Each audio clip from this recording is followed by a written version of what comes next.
Listen closely, 'cause this story don't start with triumph. It starts with a woman standing on a cold street at 3 a.m., watching her whole life burn down in front of her. Loretta Miles thought that fire was the end, her dream gone, her strength gone, her future buried under smoke and ashes. But what she didn't know was that fire wasn't sent to destroy her, it was sent to wake her. Because some women aren't meant to break, some women are meant to rise higher than anybody believed they could. Stay right here, 'cause Loretta's comeback, it'll remind you that sometimes your empire begins the moment your world falls apart. Her bakery burned to the ground, her dreams turned to ash, but Loretta Miles, she refused to break.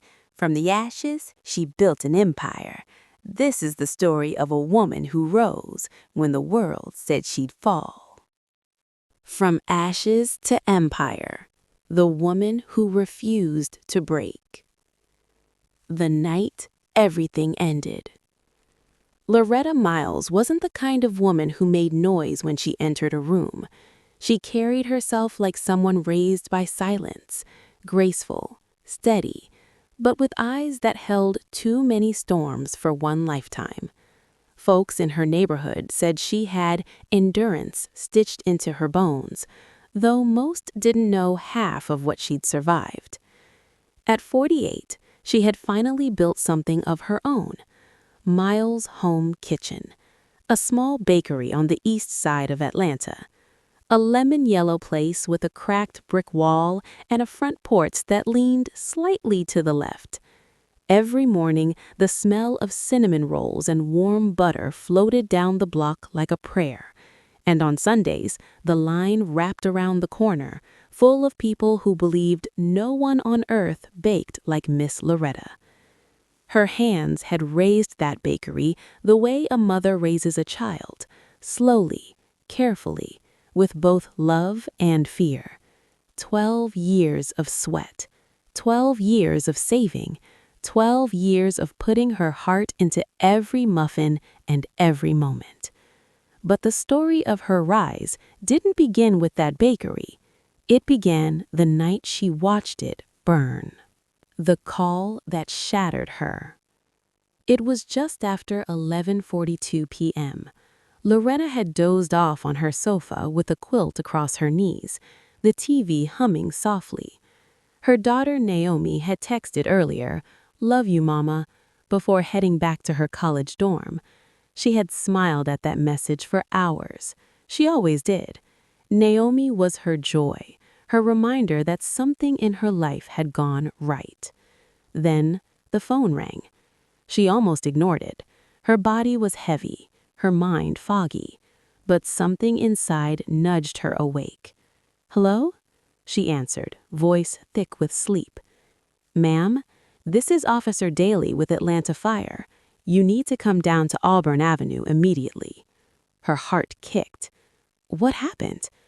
"It's your bakery. There's a fire. A big one." Loretta felt the world tilt. The phone slipped. Her heartbeat roared. By the time she found her keys, she was shaking so badly she couldn't fit them into the lock.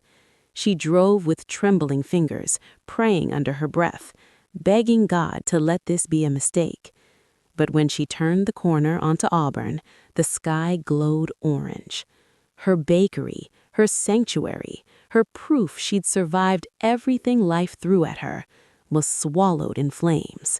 Flames that danced hungrily across the roof, flames that clawed through the windows she'd washed every morning, flames that spit sparks like laughter. Neighbors stood in the street, hands over their mouths.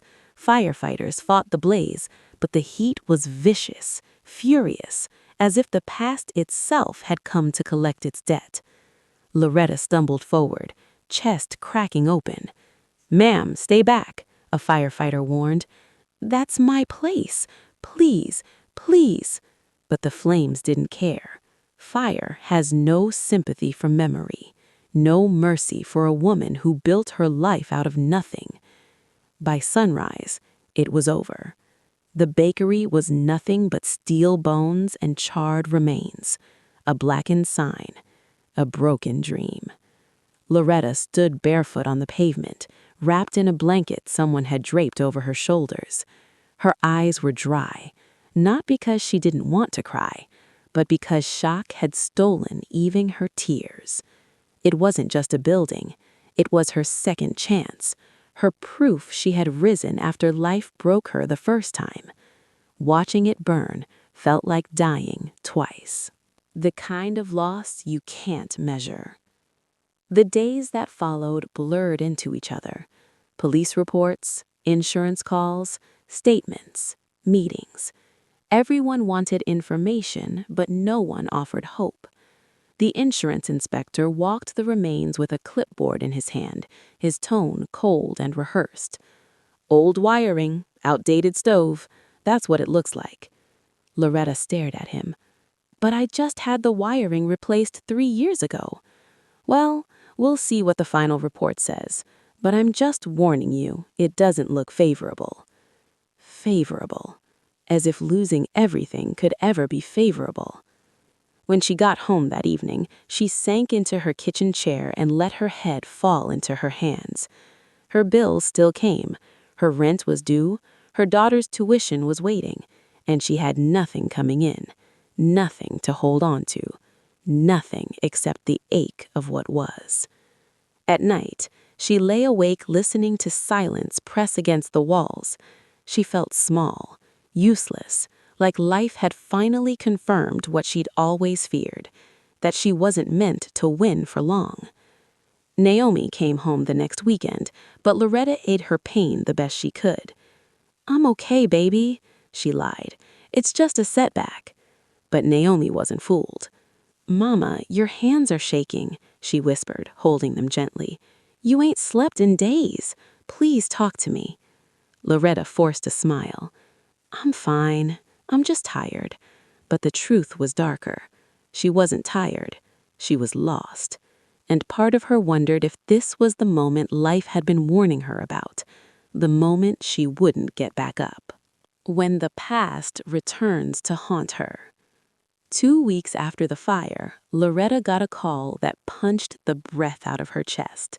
It was from Detective Moore, a man with a voice like gravel and eyes that rarely blinked. "Miss Miles," he said, "we need you to come down to the station." "Did you find something?" "Yes, evidence." Those were the only words he would say on the phone. Loretta drove with sweaty palms and a stomach that twisted tighter with every mile. When she walked into the small gray office, the detective gestured toward a chair. Then he slid a photo across the table. She recognized the man instantly. Tall, broad shoulders, a face carved out of disappointment and broken promises. Her ex-husband, Elias Miles. A man who had taken years of her life. A man she had left bleeding but not defeated. A man who believed she owed him her success. Loretta's breath caught. "What? What is this?" "We found his truck near the bakery the night of the fire," Detective Moore said. "Cameras caught him parking there at 10:18 p.m. Loretta's pulse pounded, her hands chilled. "But that can't prove—" "There's more," he interrupted. "A fuel can was found in the alley behind your shop. Same brand he bought earlier that week." Loretta closed her eyes. Elias had always said the same thing whenever she stepped out of his shadow. "You ain't nothing without me, Loretta. I made you." And when she refused to crawl back, he swore she'd regret it. But arson? Her? Her livelihood? Her dream? She felt sick. "Are you arresting him?" she asked, voice cracking. Detective Moore shook his head. "Not yet. There's not enough to convict, but it's enough to tell us this fire wasn't an accident." Loretta leaned back in her chair, the air leaving her lungs in small, painful bursts. Her past hadn't just come to knock, it had come to destroy her. The woman who began to disappear. The next month broke something inside her. She tried to work again, just a part-time job at a small diner on Memorial Drive, but the boss barked orders like she was a child, and customers snapped their fingers as if she weren't human. One afternoon, after a waitress tossed a stack of dirty plates on the counter and muttered, "Loretta gonna take care of that," she felt something inside tighten and snap. She walked into the break room, untied her apron, folded it gently, and placed it on the table. She didn't quit out of anger. She quit because she realized she had nothing left in her spirit to give. When she stepped outside, the sky hung low and gray. She looked up, feeling the weight of everything pressing down on her. Her bakery was gone. Her savings were drained. Her daughter's tuition was waiting, and she had nothing coming in. Nothing to hold on to. Nothing except the ache of what was. At night, she lay awake listening to silence press against the walls. She felt small, useless, like life had finally confirmed what she'd always feared, that she wasn't meant to win for long. Naomi came home the next weekend, but Loretta hid her pain the best she could. "I'm okay, baby," she lied. "It's just a setback." But Naomi wasn't fooled. "Mama, your hands are shaking," she whispered, holding them gently. "You ain't slept in days. Please talk to me." Loretta forced a smile. "I'm fine. I'm just tired." But the truth was darker. She wasn't tired. She was lost. And part of her wondered if this was the moment life had been warning her about. The moment she wouldn't get back up. The woman who knocked on her door. But life always has a strange way of sending help right when the darkness feels permanent. It was a Tuesday afternoon when someone knocked on her door. Loretta hesitated, wiping her eyes before opening. Standing there was Miss Geneva. The rise no one saw coming. Hope doesn't arrive loudly. It slips in like sunrise, a thin line of gold that slowly widens until it fills the whole sky. For Loretta, that little envelope from Miss Geneva was her sunrise.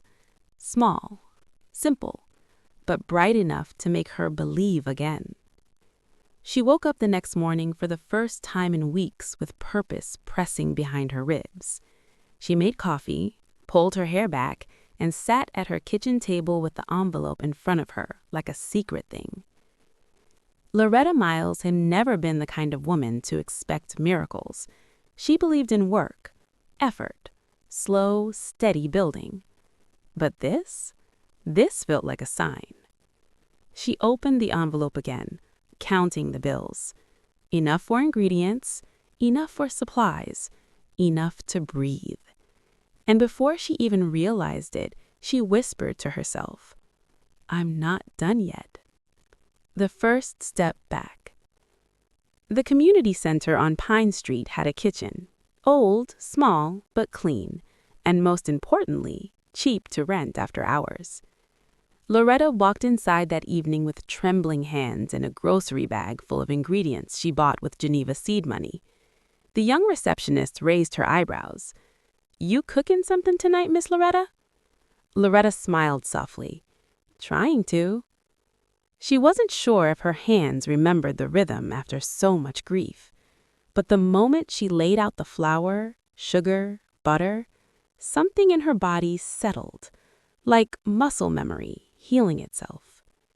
She made her cinnamon honey cornbread first, the one customers used to line up for before church. The air filled with warmth, sweetness, something like home. By the time she slid the pan out of the oven, her eyes were stinging. Not from the heat, but because she tasted herself again, the part of her that life hadn't managed to burn. She baked until midnight, muffins, rolls, peach cobbler cups. Then she boxed them in cheap white containers labeled with shaky handwriting. The next morning, she set up a small folding table outside the community center. No sign, no logo, no fancy display. Just a woman, a table, and a dream she refused to let die. At first, people walked by without noticing. A father tugged his daughter's hand, a jogger ran past with earbuds in, an old man nodded politely but kept moving. For a moment, doubt clawed at her. What if no one remembered her baking? What if she wasn't good anymore? But then, just after 9 a.m., a middle-aged woman in scrubs slowed down. "Hold on now. Do I smell cinnamon?" Loretta smiled shyly. "Yes, ma'am, fresh baked." The woman picked up a cornbread slice, sniffed, then took a bite. Her eyes closed. Her shoulders relaxed.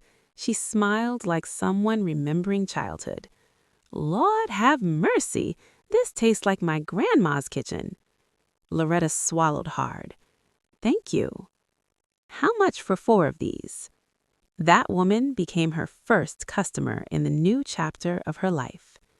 By noon, she was sold out, and for the first time since the fire, Loretta walked home with her pockets a little heavier and her spirit a whole lot lighter. The community remembers. Word spreads fast in neighborhoods where people still talk on porches instead of screens. By the end of the week, people came looking for her table. "Y'all got the peach cobbler today? My cousin told me your cornbread made him cry. I need to see for myself. You the lady who lost the bakery, ain't he? Baby, we happy to have you back." Loretta didn't even realize how deeply people had missed her. Her baking wasn't just food.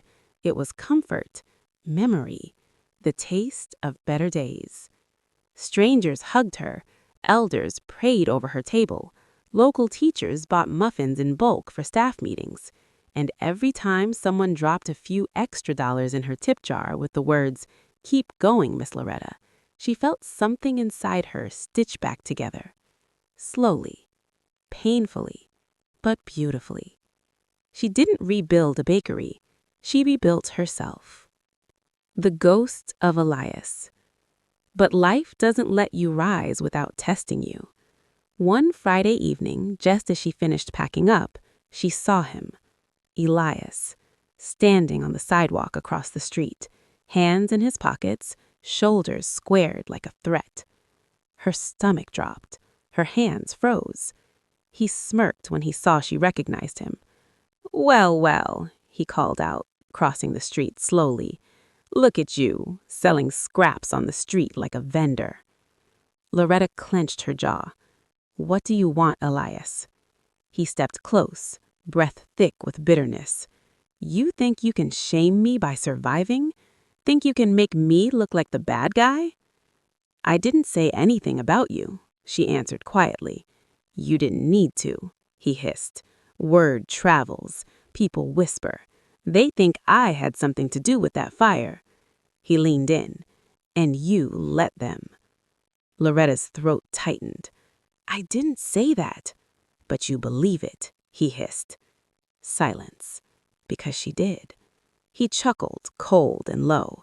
"You never understood how the world works. You're soft, emotional. You think baking makes you special? Do you think anyone cares?" A murmur rippled behind her. 2 older men had stopped packing their car nearby and were watching Elias carefully. Loretta lifted her chin. "Move, Elias. I'm going home." He grabbed her arm. Not hard, but enough to send panic straight through her chest. Before he could speak, one of the men shouted, "Hey, let her go now." Elias froze. The other man took a step forward. "You heard him. Get your hands off Miss Loretta." Elias let go slowly, eyes narrowing. "This ain't over," he whispered. Then he walked off, shoulders tight with anger.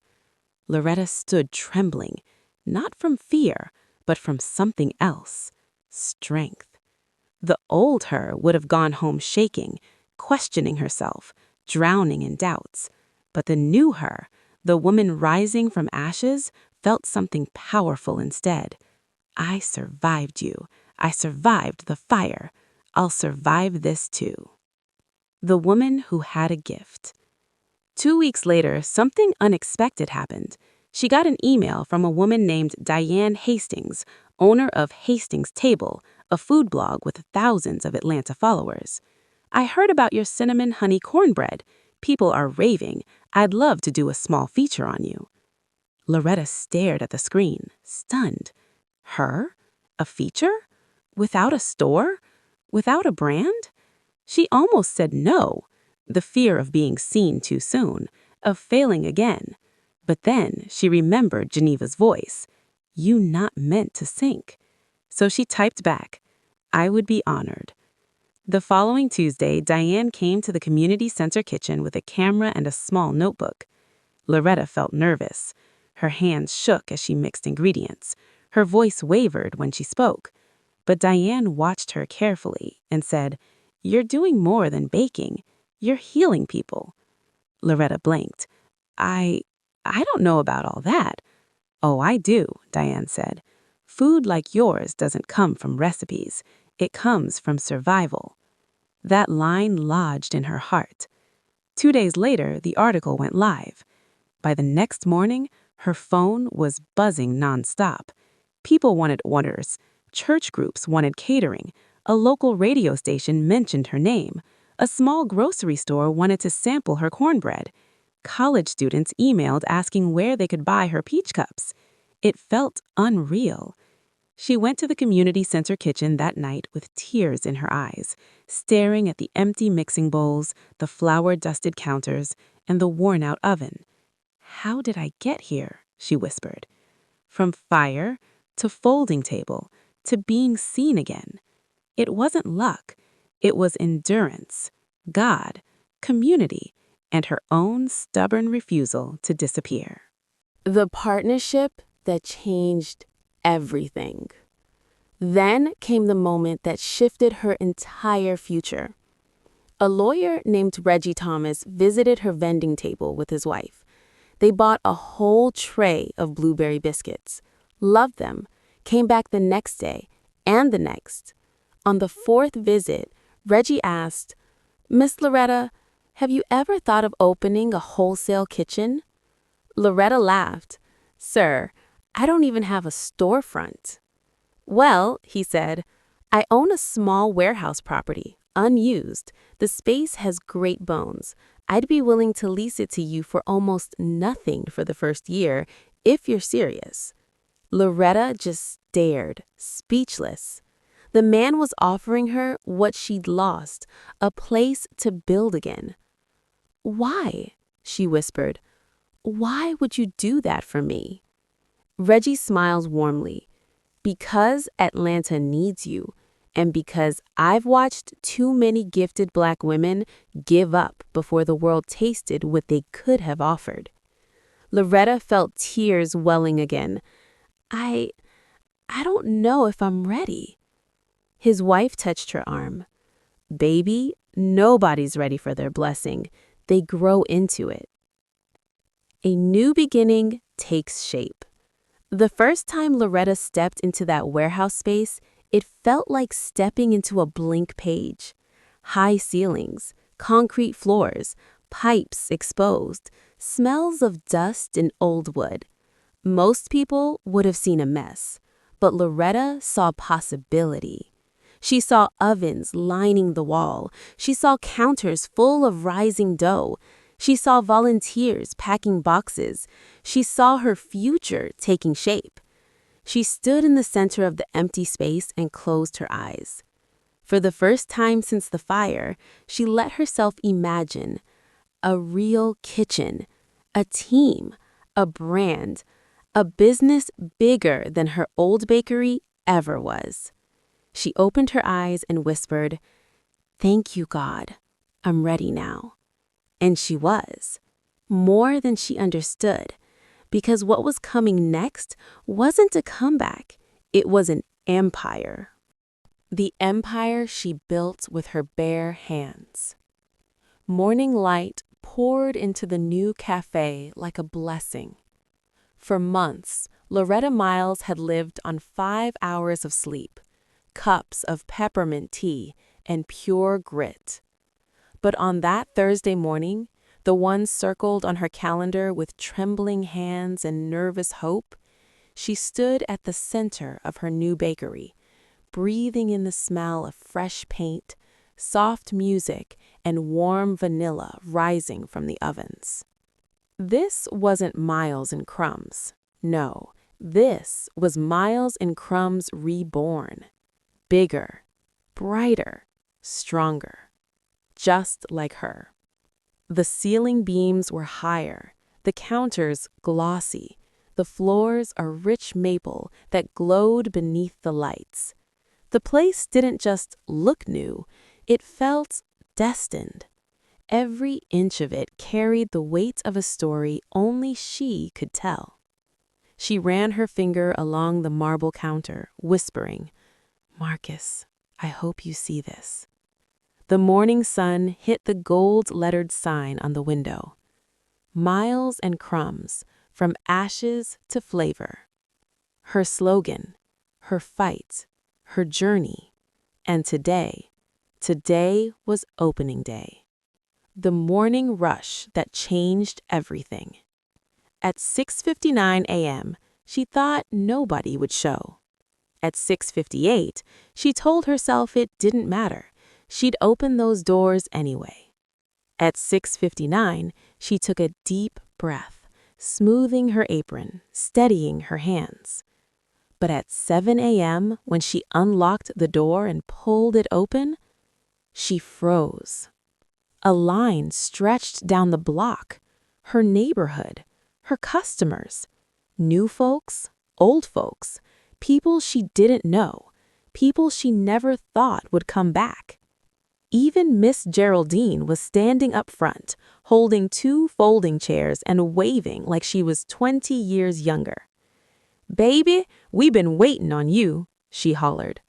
The crowd erupted in cheers. And there, right at the front of the line, was someone she never expected. Noah Price, the journalist who wrote the article that had gone viral. The woman who refused to break. The man whose words helped turn her rebuild campaign into a citywide movement.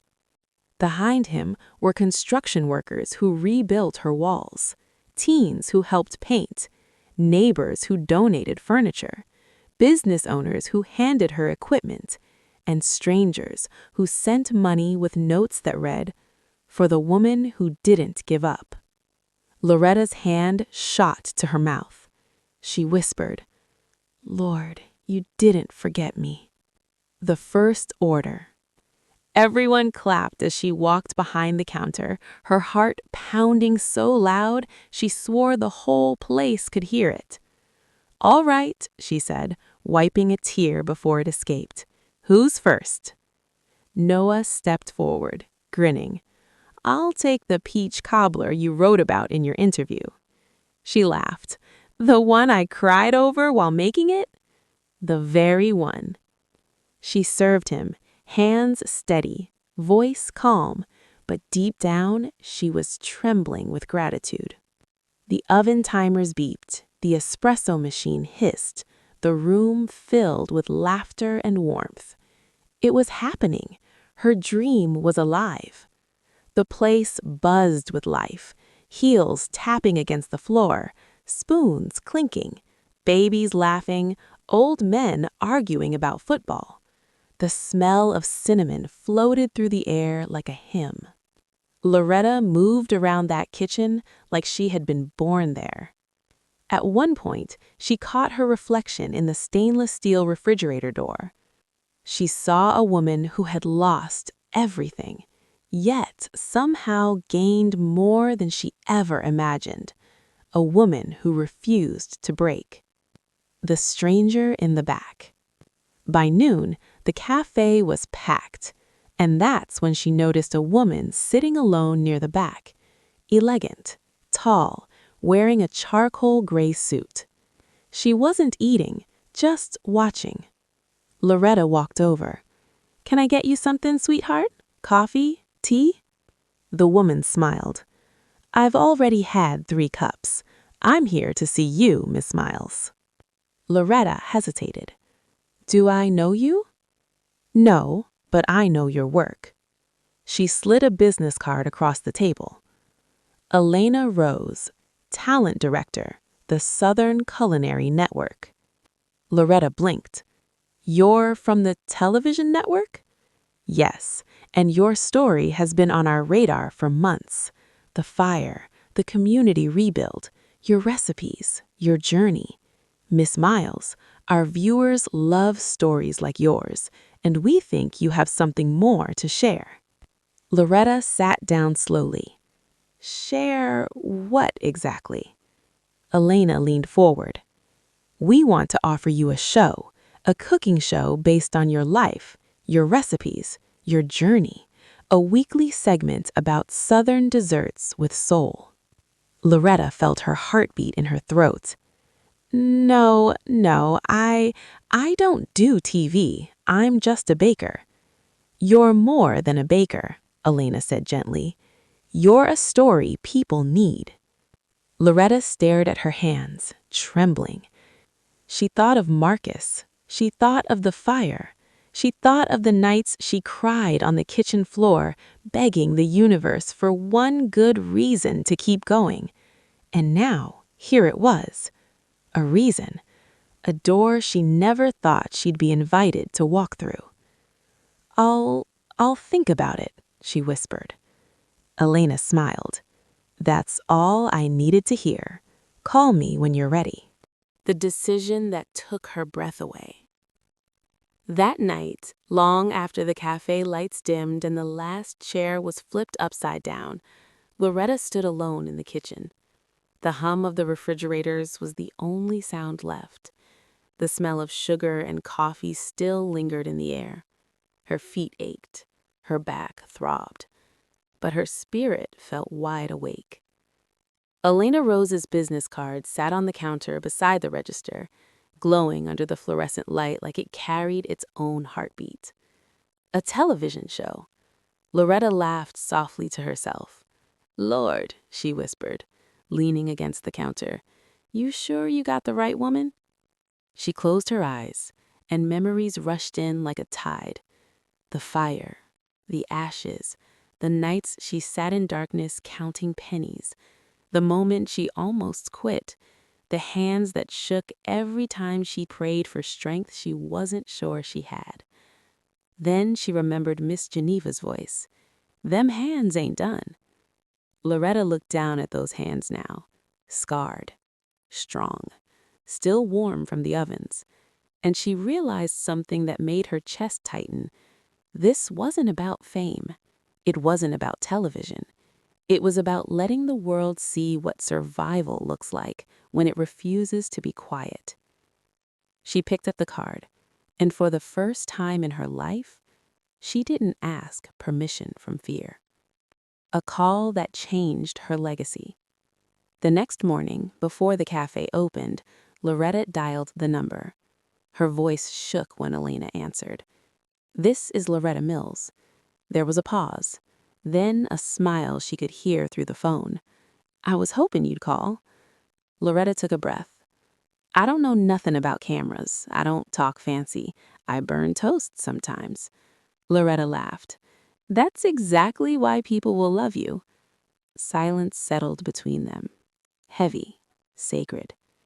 I'll do it, Loretta said finally. But I do it my way. I tell the truth.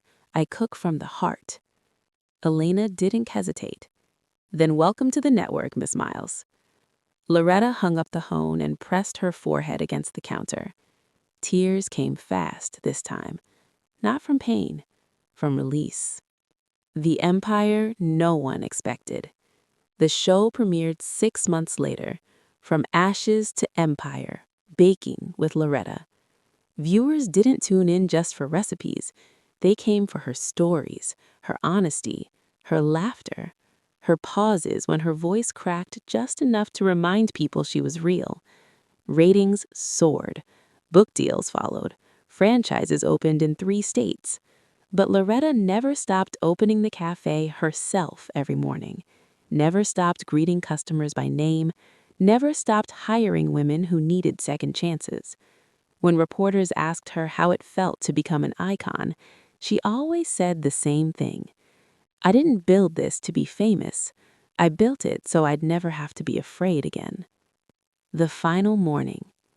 Years later, Loretta stood outside the original Miles and Crumbs Reborn, watching the sunrise over the block that once watched her lose everything. Naomi stood beside her now, not just her daughter, but her partner. "Mama, you ever think about how close you came to giving up?" Loretta smiled, eyes shining. "Every day, and every day I'm glad I didn't." She looked at the sign, the people, the life she rebuilt from smoke and sorrow. Loretta Miles didn't rise because life was kind. She rose because she refused to stay broken. She built her empire the only way she knew how, with faith in her chest, fire in her spirit, and her bare hands shaping a future no flame could ever take away. Loretta's story isn't just about fire or loss. It's about the strength inside all of us, the strength to rise when the world tries to keep us down. So if you're facing your own ashes today, remember, your story isn't over. Your empire is waiting. And just like Loretta, you were made to refuse to break. Thanks for listening, family. Keep your head up and keep rising. All right now, my dear, that's all for today. Remember, no matter what, keep your head up. I'll be right here. See you later, and God bless you.